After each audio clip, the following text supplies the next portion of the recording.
Merhaba arkadaşlar, Tarkan Özvardar ben. Bugün YouTube kanalımızda sizlere bir köpeğe yerine komutu neden öğretilmeli, nasıl öğretilir, niçin yerine komutuna ihtiyacımız olacak? Özellikle ev içerisinde yaşayan köpekler ya da bahçede yaşatılan köpekler için de gerekli olan bir komuttur. Bu komutun nasıl organize edildiği ve altyapısının nasıl inşa edildiği konusunda bilgi vermek istiyorum. En başta yerine komutu mutlaka bebeklik döneminden itibaren köpekte organize edilmesi gereken bir komut. Niçin bu çok önemli? Ev içerisinde köpeğin kendini iyi hissettiği, kendine ait hissettiği nasıl bizler için de geçerlidir. Mutlaka ev içerisindeki oturma düzeninizde sevdiğiniz bir koltuk vardır. O koltukta oturmaktan hoşlanırsınız. Onun televizyonu gördüğü açı iyidir. Siz kendinizi daha iyi hissediyorsunuzdur. Hatta çoklu birlikteliklerde bile, bir ailede bile herkesin aslında kuralı konulmamış bir oturma yeri vardır. İşte köpeğin de bu şekilde kendine ait bir yerinin olması ve aynı zamanda stabilizasyon gereken durumlarda da kendini iyi hissetmesi hedefli olarak mutlaka bir yer oluşturulmuş olmasında fayda vardır. Aynı zamanda ne için bu önemli? Kapı kontrol videomuzda olduğu gibi oradan da izleyebilirsiniz. Köpeğin özellikle ev içerisinde misafiriniz geldiğinde, arkadaşınız geldiğinde ya da kapı kontrolünü gerektirecek pozisyonlarda kargocu, sucu veyahut da pizzacı geldiği zaman köpeğinizi kontrol altında tutmak hedefli olarak da yerine komutunu kullanmanız gereken mutlaka pozisyonlar olacaktır. Bu pozisyonlarda da köpeğin kontrollü bir şekilde bekleyebilmesi, durabilmesi hedefli, kendini de iyi hissederek baskı altında kalmaksızın mutlaka yerine komutuna ihtiyacınız olacaktır. Bu anlamda da oldukça önemli yerine komutu. Yine yerine komutunda yapılacak olan işaretleme mutlaka zeminden farklı bir materyalin kullanılmasına bağlı olarak organize edildiği için eğer köpekte böyle bir alışkanlık edindirirseniz köpeğinize, ilerleyen dönemlerde başka bir ortama gittiğinizde de köpeğe ait olan yere serdiğiniz veyahut da işaretleme yaptığınız objeyi de beraberinizle götürürseniz gittiği yerde de yabancılık çekmemesi ve kendini daha iyi hissetmesine sebebiyet verecektir. Şimdi bebeklikten itibaren yerine komutunun köpeğe nasıl öğretildiği ve nasıl kafasında inşa edildiği konusu için görsel organize edeceğiz. Şimdi iki tane burada bebek köpeğimiz var. Bir tane Labrador Retriever, bir tane de E-Red Border Collie'miz var. İkisi de dişi köpekler. Bir tanesi 4,5 aylık oldu, bir tanesi de 5 aylık oldu. Şimdi bu köpekler tabii ki altyapıları pozitif inşa edilmiş olan köpekler ama yerine komutunu ilk defa çalışacaklar. Şimdi bir köpekte yerine organizasyonunu öğretirken nelere ihtiyacımız var? Yine clicker ve tabii ki ödüllere ihtiyacımız var. Yine her zaman söylediğim gibi öncesinde bir şey çalışmadan önce mutlaka köpeğin genel ihtiyaçlarını karşılamış olmak gerekiyor. Tuvaletini yapmış, gezmiş, birazcık oynamış, zihnen rahatlamış, fiziken de rahatlamış pozisyonda olması önemli. Özellikle bebek köpeklerde yine çok önemli olan noktalardan bir tanesi bir komut çalışması ya da bir yeni öğreti söz konusuysa çok uzatmamak, kısa çalışmalar yapmak, hayvanın canını sıkmamak ve hayvanın özellikle çalışmadan kaynaklı bıkkınlık yaşamamasına dikkat etmek oldukça önemli. Şimdi ilk önce Labrador Retriever Gece ile başlayalım. Yerine kurgusunda objeler çok önemli. Birazcık dolaşın siz sahada. Şimdi dikkat ediyorsanız burada köpekler birazcık yerden yüksek organizasyon içerisinde olmaktan çok daha fazla hoşlanırlar. Burada bir yerine organizasyonunu kurgulamak için organize ettiğimiz bir yatağımız var. Ayaklı, yerden biraz yüksek, sağlam, dirençli, sallanmayacak tabii ki bu çok önemli. Bunu kullanamıyorsanız yani böyle bir objeniz yoksa herhangi bir pedi de kullanabilirsiniz yerine mantıklı ki pedlerin avantajı da şudur, katlayıp istediğiniz yere götürebiliyorsunuz. Bu da organize edilebilecek bir şey. Bu amaçla ben köpeğin her ikisini de kafasında inşa edebilmek hedefli hem yerden yükseğe üstüne de pet koyarak çalışıyorum. Şimdi ilk önce mutlaka köpeğin bu objenin üstüne çıkmaya karşı bir tolerans geliştirmesi gerekiyor. Birazcık burada yürütelim önce. Yatak ve pedi organize ettiğimiz yeri mümkün olduğunca en başta mutlaka köşe bir kısma yerleştirmekte fayda var. Çünkü köpekler köşede tıpkı insan psikolojisinde olduğu gibi köşeye sırtlarını verdiklerinde kendilerini daha iyi hissederler, daha güvende hissederler. O yüzden yerine komutunu öğreteceğimiz kısmı mutlaka bir köşe bent olmasına dikkat edelim ki köpek daha safe, daha kendini güvende hissedecek bir pozisyonda kalabilsin. Bu da dikkat edilmesi gereken hususlardan bir tanesi. İlk önce yavru köpeğimizle birlikte birazcık yürüyeceğiz. Temel bildiği, öğrenmiş olduğu komutları organize ederek küçük bir egzersiz yaparak konsantrasyonu sağlayıp yeni komutu çalışmaya başlayacağız. Şimdi başlayalım. Gece, yürü.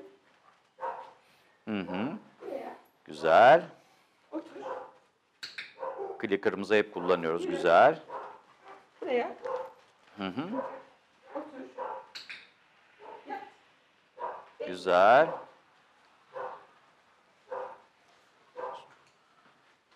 Süper.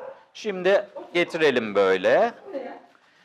Şimdi hiçbir şey söylemeden yürüyüp devamlılık şeklinde üstüne çıkmasını sağlayalım. Yani şunu yapmamız gerekiyor. Güzel. Gel gel. Köpeğin yürüyüş rotasında olmasını sağlamak. Gel gel gel gel. Gel gel gel gel.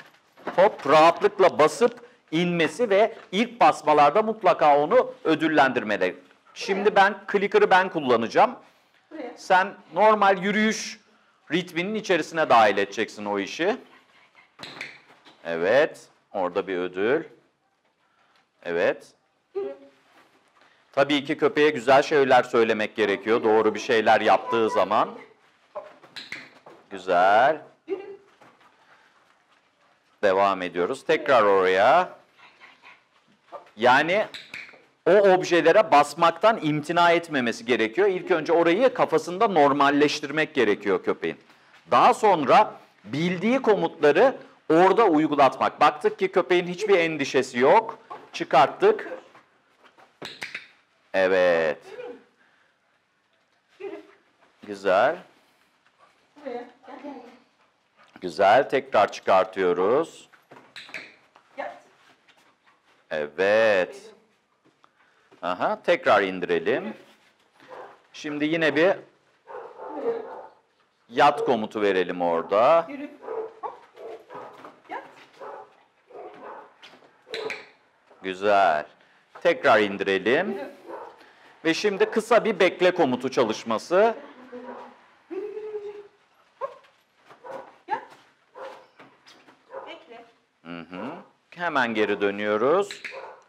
Ödüllendiriyoruz. Evet, şimdi bakın bu kurgu içerisinde orada ödüllendirmeye devam edelim. Bu kurgu içerisinde ilk önce hareketi organize edip yani köpeğin rahat bir şekilde hiçbir endişe duymaksızın işaretlediğimiz bölgeye çıkması, orada huzursuz olmaması, konforlu hissetmesini sağlıyoruz kendimize.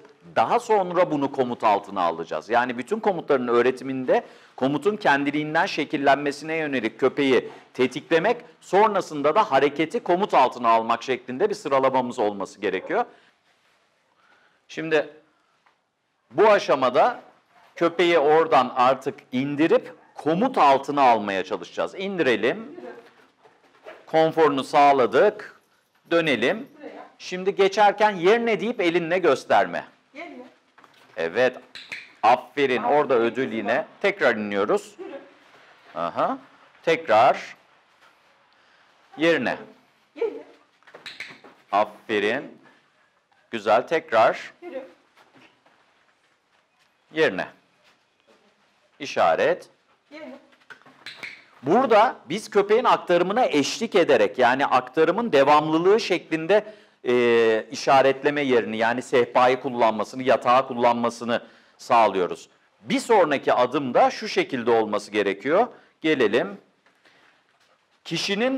Köpeği yöneten kişinin burada kalıp eliyle köpeğin kendi aktarım kararını vererek yerine geçmesini sağlamak şeklinde olacak. Şimdi deneyelim. Yürü.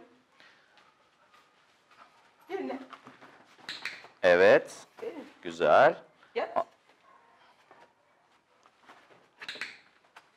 Alalım tekrar köpeği. Yürü. Aha. Yürü. Hı hı. Evet. Evet.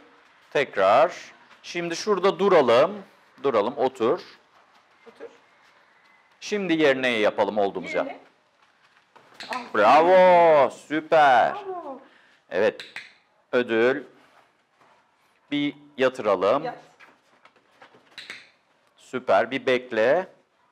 Bekle. Geri dönelim. Süper. Evet. Şimdi gördüğünüz kurgu bilmeyen bir köpekte oluşturulması gereken kurgu ve köpeğin burayı kesinlikle pozitif bir nokta olarak algılaması gerekiyor. Yine tekrarlıyorum. Kesinlikle sallanan zeminler olmayacak. Kesinlikle ve kesinlikle zeminin üstünde koyduğumuz materyal ister ayaklı olsun ister tek olsun kaymayacak, konforlu olacak, köpeğin irite olabileceği bir materyal olmayacak. Dediğim gibi ben hem yüksek sehpa, yatak hem de üstüne ayrıca pet kullanıyorum ki ikisine de köpek organize olmayı öğrensin diye. Aslında yüksek kullanılması köpeğin zemin farkını algılaması açısından çok daha mantıklıdır. Ama bir yere gittiğiniz zaman kolaylıkla yanınızda götürebileceğiniz şeyler değil. O yüzden pedlere de alıştırmak yani matlara da alıştırmak mantıklı bir hareket olacaktır. Böyle bir öğretinin kurgulanması esnasında. Şimdi ikinci köpek üzerinde kurguyu oluşturacağız. İkinci yavru köpekte odaklanma, birkaç bildiği temel komut ve biraz oryantasyon turu attırıp onda da yerneyi organize edeceğiz. Başlayalım. Yürü. Odaklanma süper. Onaylayalım. Aha. Güzel. Bir otur. Otur. Çok güzel. Yürü. Yürü. Dur. Otur. Dur. Otur. Yat. Yat. Evet. Yürü. Yürü. Hı hı. Şimdi bir bekle kurgusu yapalım. Otur ya da yat fark etmez. Otur. Yat. Bekle. Hı hı. Hı hı. Süper. Şimdi şu anda artık köpek konsantre oldu sayılır. Aktarımın modu olarak yatağı ona tanıtacağız. Yerine komutunun başlangıç seviyesi olarak. Başlayalım, yürütelim. Hı hı. Evet çıktı. Hemen aynen bu yükseltiyoruz. Tekrar haydi. Yürü. Güzel. Tekrar dönüyoruz. Ritmik aktarımın devamı. Süper. Evet tekrar yürütüyoruz. Hadi. Güzel. Şimdi çıktığında bir otur komutu. Güzel. Yürü. Yürü. Şimdi aynı şekilde bir yat komutu. Yat. Süper. Aferin. Tamam. Tekrar indirelim. Şimdi de bildiği komutlardan bekleyi yat bekle şeklinde organize edelim. Hop. Yat. Bekle. Hı hı. Geri dönelim. Süper. Aferin ona. Tekrar alıyoruz. Yürü. Yürü. Şimdi artık yerine diyerek çıkartacağız. Yerine. Aferin sana. Tekrar alalım. Yürü. Tekrar yerine. Yerine. Aferin sana. Yatsın. Yat. Güzel. Alalım kayışımızı yine. Yürü. Şimdi sen stoplayarak onun gitmesini sağlayacaksın. Aktarımı sen kesip onun gitmesi. Otur. Aha. Yerine. Süper. Aferin sana. Süper. Buralarda tabii yükselmeniz gerekiyor. Yeni ilk defa yaptıysa tekrar ödül. Süper. Özellikle bol ödüllendirerek köpeğin orada kendini iyi hissetmesi gerekiyor. Evet. İki küçük köpekte de örneklemeyi yapmış olduk. Arada tabii ki bunun ileri boyutta olanları var. İleri boyutta olanlar nasıl olmalı? Onu da yetişkin ve işi bilen köpeklerde göstereceğim size. Buraya. Şimdi daha ileri seviyede olan bir köpekte yerine komutunun organizasyonunu yapacağız. Bunun için ne yapıyorum? Yerine bilen bir köpek. Yat, yat. Hemen aferin sana. Ödüllendiriyorum. Gel. Uzak noktadan yerine. Bu tabii ilerlemiş pozisyonda olduğunda köpeğiniz yapacağınız uygulamalar. Aferin. Gel. Gittikçe daha uzak noktalardan otur. Yerine. Elle destekliyorum. Yat. Bekle. Şimdi dikkat edin. Pepsi. Gel gel. Örneğin bir ileri aşamada göndereceğiniz yere yani köpeği organize et yerine komutunda organize etmek istediğiniz yere ters pozisyona oturtup yerine yat. Süper. Bu uygulamayı da kafasında yürü, net şekillenmiş köpek için yapıyoruz ve bir aşama sonrası da yürüyüş ve konsantrasyon esnasındayken yerine köpeği o kurgunun içerisine organize edebilmek. Bravo. Süper. Hepsi yine gösteriyorum. Ters kurgu. Yaklaş. O, gitmek istediği hedef ya da benim göndermek istediğim hedef arkadayken yerine. Bravo. Ve diğer uygulama. Pepsi. Pepsi. Odaklanması yüksek ve aktarım modundayken yerine köpeği yerine kurgulayabilmek. Evet. Bekle. Evet arkadaşlar, özellikle yerine komutu başta da anlattığım gibi ev içerisinde de olsa, bahçede de olsa, tanımadığınız bir ortamda da olsa köpeğin kafasını stabil tutabilmek hedefli olarak bütün köpeklere öğretilmesi gereken bir komuttur.